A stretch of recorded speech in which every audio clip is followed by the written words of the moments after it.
Assalamu alaikum wa rahmatullahi ta'ala wa barakatuh. E mo on musidal e tolodal Fouta Diallo kala ka hikkorɗo e nder aduna on ha hewta tolorɓe ɓen Sénégal. Hare mi wi mi nani fatunde o kakara me en hikkoranɗo en Sénégal. Kakara dattinoɗo dari fiingo cippiro ngo fonduɗen fiino hettiren teddugal meɗen ngal ga leydi men, fiino hiwiren ndimu meɗen ngun, fiino hettiren jeɓe meɗen ɗen ka jawdi e ka laamu e leydi ndi Allah hafidi en e ɓe ala yurmede, ɓe waroɓe, ɓe hiiɗaɓe.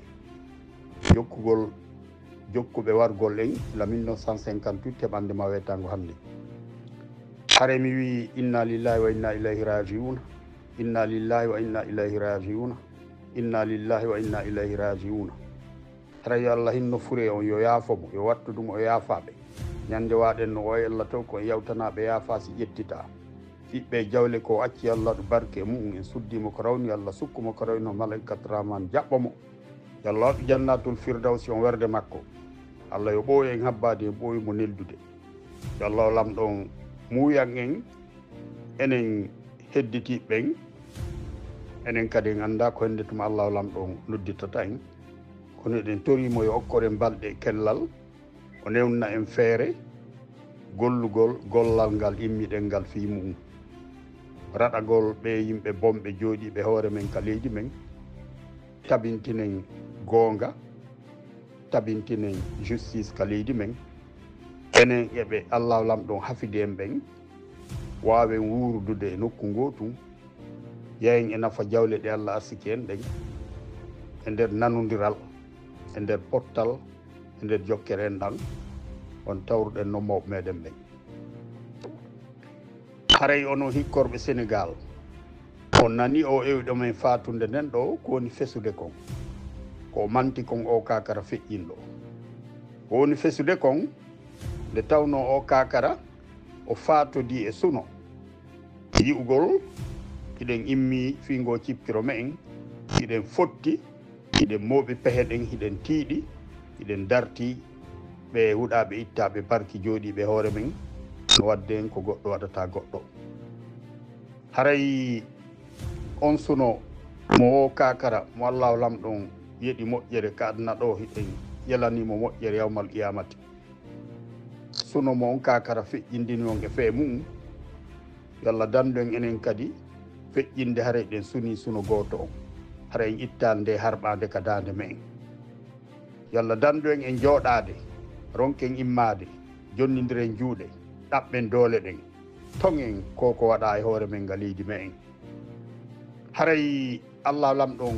no okkori en teddule ɗen fof ka aduna makko ɗo haray hiɗen sali ɗoftade mo kanko Allah subhanahu wa taala on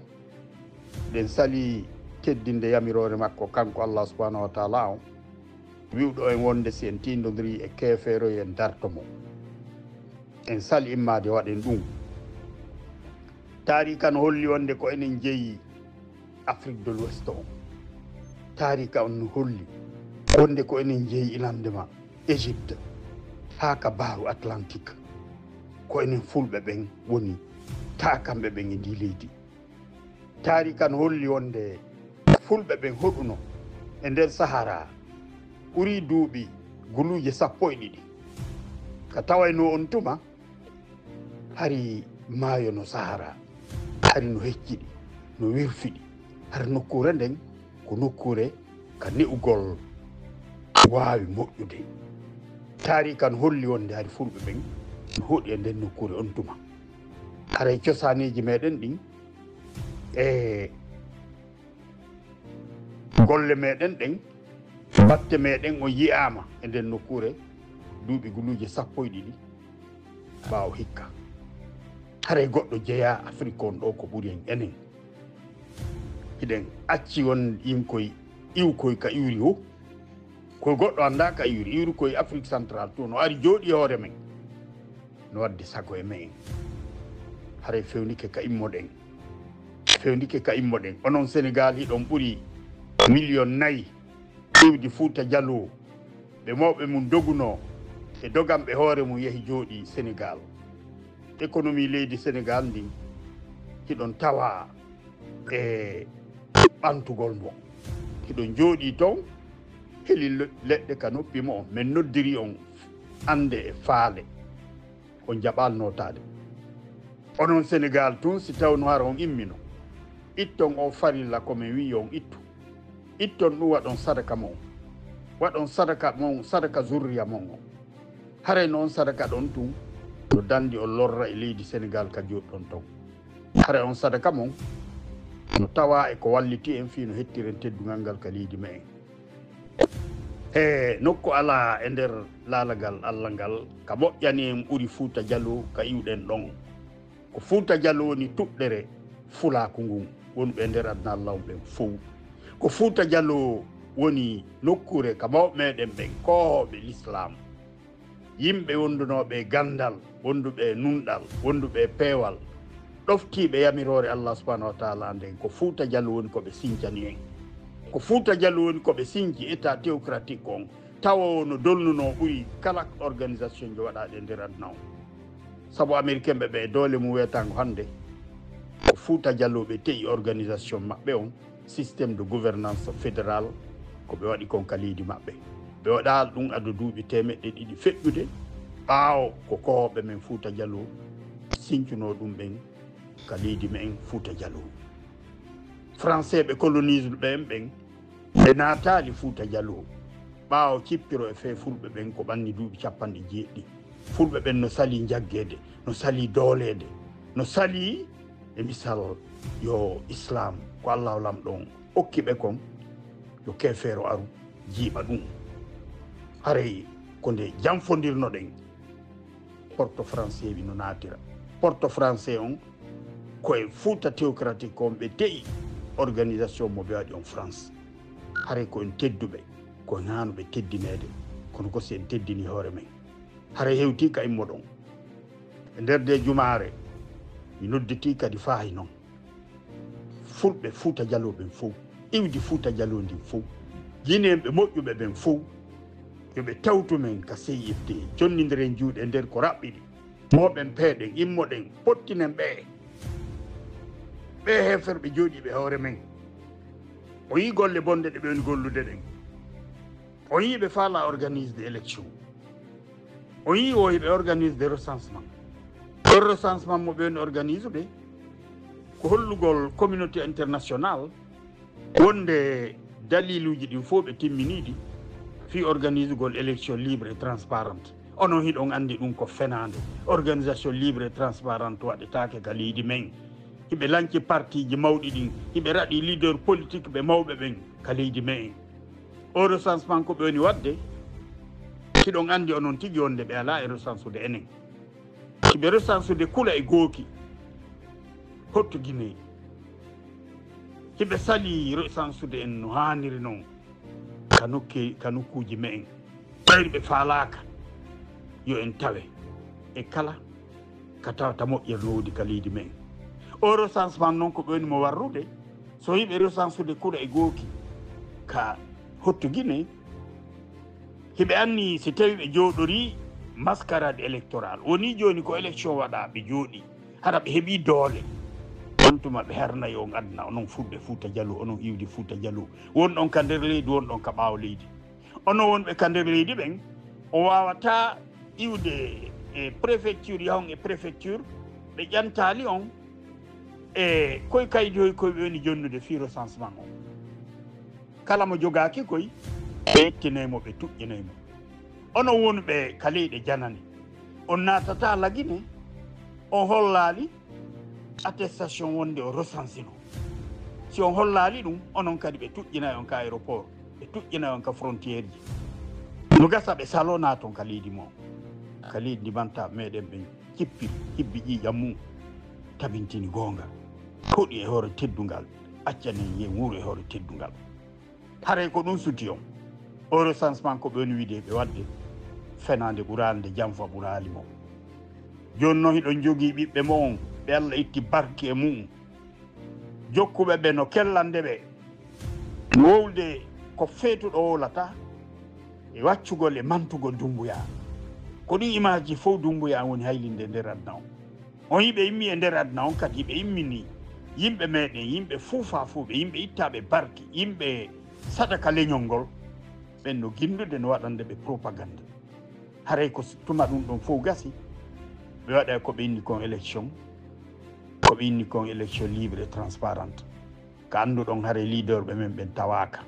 si leader ɓe men ɓe naati tawede ɓe waɗi junngo e maɓɓe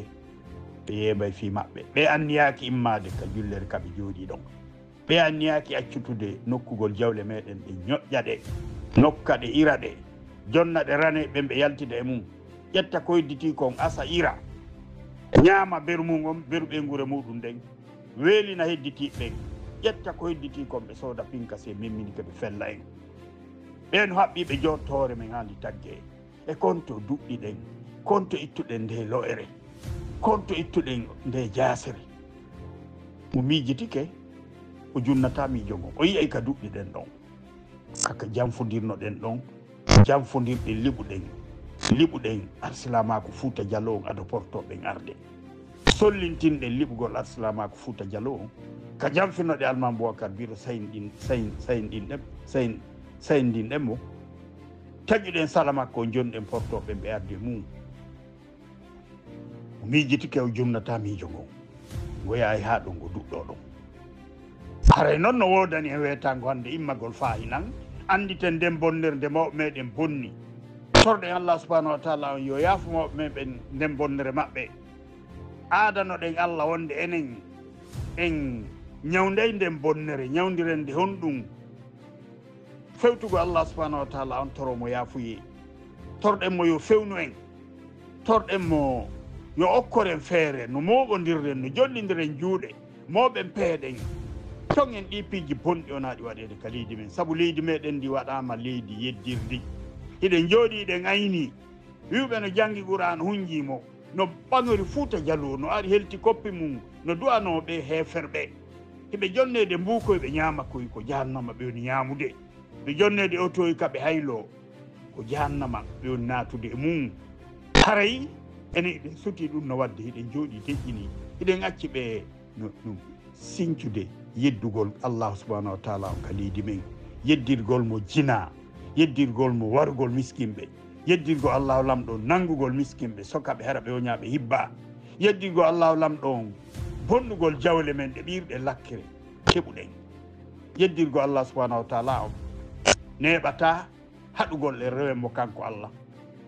sabu si en derfi ha ɓe jooɗike ɓe bonna e dina l'islam ko mawɓe men hibbi ƴiƴam mum fimu um kon so en jooɗike ha ɗum waɗi hara en perdi adna en maraka tawen Allah subahanahu wa taala on haray fulaku ngun kala ka hikkorɗon e adna on iwdi Fouta Diallo kala ka hikkorɗon e adna on kala wowlɗo pular ko pullo kala wowlɗo pular ko pullo kala mo iwdi mum ndi woni Fouta Diallo siko nene ma wi Fouta Diallo siko bemma ko a pullo ha sorta hoorema ka pulako waɗa hoorema aden feerejo minen meɗen jogiti ko a pullo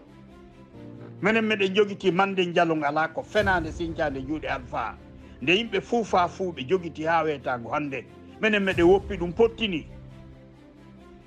ko sendi fulɓe ɓen ko mecce ɗe mo kala e maɓɓe Allah lamɗon hettani ɗum yo waɗu mo kalno jokki meccal ngal Allah jonnimo ngal koɗen mecce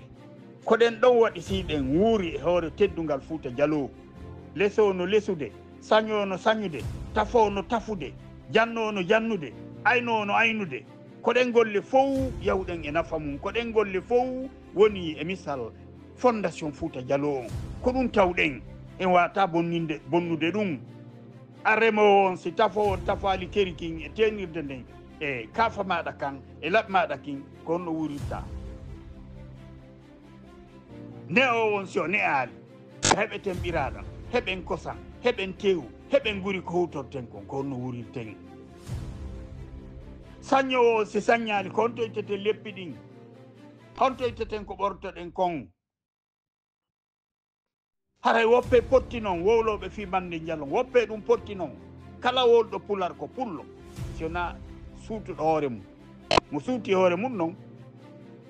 haray o majjini hoore makko hara immoɗen jonnodiren juuɗe ko ɓuri yawde ande wonde leydi ndin ɗo leydi meɗen ndin Fouta Djallon ko leydi ndi mantaɓe me'en sincani leydi ndi mantaɓe me'en hoɗi e hoore mum e hoore teddungal leyɗe hedditiɗe e nder Afrique de l'Ouest on ɗo kala ka pullo o woni mo dowa safude dande sabu haray ko mawɓe makko ɓen jeyno nokkure ka won ɗon haray fewnike ka immoɗen onon ɓe Sénégal imme onon ɓe Sénégal imme ɗo yo laawol on imme torɗon Allah watta tikkere makko ni tibbo e mo torɗen Allah ɓantal haray wano hollir noon mi nodditi kala faalaɗo cippirde fii no hettiren ndimmu men ngun ka leydi men kala faalaɗo cippirde fii no hettiren teddugal meɗen ngal ka leydi men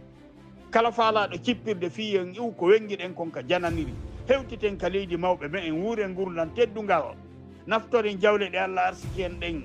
Allah no arsiki en jawle ɗe o arsiki ha leydi wo si en golliɗe en heeɓi lanɗo kelluɗo en fof en ñaama e haaren en alɗay ka men haray haaju men ala e yaltugol yaaka leyɗe janane haray ko jananɓe ɓen arata tappa ka baafe men portoɓen aray ranga ka baafe men ka baafe leydi men hara si wonamo jonɗen visa o natata ngal teddungal Allah no jonni en ngal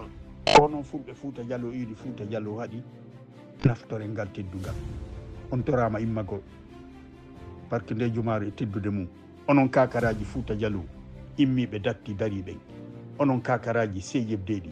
coordination internationale du Fouta Djallon pour le respect des droits humains et le développement durable en République de Guinée ɓurte dattade ko noon Allah yeeɗi immagol kolla ɓengo cippiro yallah ɓeydu barke mon Allah on taƴu kuttu Allah ta kuttu taƴu e mon Allah e luttuɓen faam ɓe anda wonde laawi ɗiɗi ala laawi tati ala si wona laawol ngol CJFD foccane e ngol ila 9 février 2020 yallodo ballo men hare ko hande e juma ñande 12 juin 2025 assalamu aleykum wa rahmatullahi taala wa barakatuh